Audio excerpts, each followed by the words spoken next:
إهداء من طيف لعمتها هيفاء.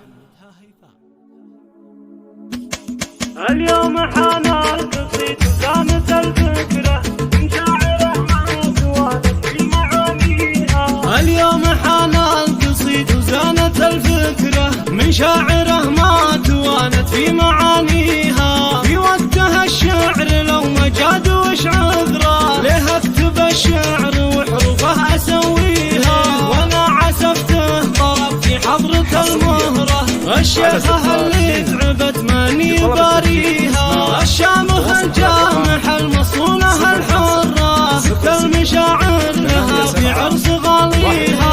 اي والله انك فخر يا النادر الدرة، كي فرج الله فخر قوم نحييها. بنت الذي في لزومه ما قصر شبره، على الكرم والعطا جدي مربيها.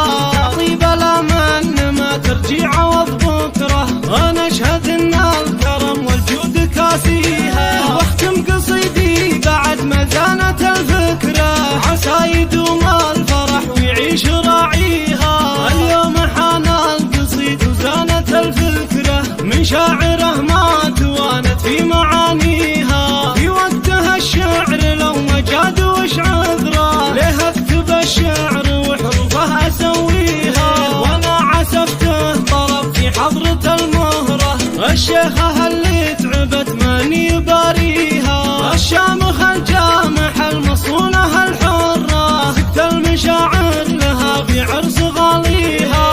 اي والله انك فخر يا النادر حصريا على زفات فخر قوم نحييها. بنت الذي في لزومه ما قصر شبره، على الكرم والعطا جدي مربيها. طيب الامن ما ترجي عوض بكره، انا اشهد ان الكرم والجود كاسيها. واختم قصيدي بعد ما زانت الفكره، عسى يدوم الفرح ويعيش راعيها. اليوم حان القصيد وزانت الفكره من شاعره ما توانت في معانيها. في وقتها الشعر لو ما جاد وش عذره، ليه اكتب الشعر وحروفه اسويها. وانا عزفته طرب في حضرة المهرة، الشيخة اللي تعبت ماني باريها. الشامخ الجامح المصونة الحرة، سكت المشاعر لها في عرس غاليها.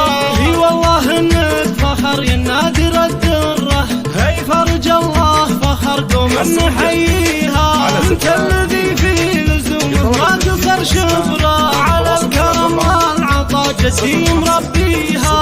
طيب الامن ما ترجي عوض بكره، انا اشهد ان الكرم والجود كاسيها. واختم قصيدي بعد ما زانت الفكره، عسى يدوم الفرح ويعيش راعيها. عسى يدوم الفرح ويعيش راعيها.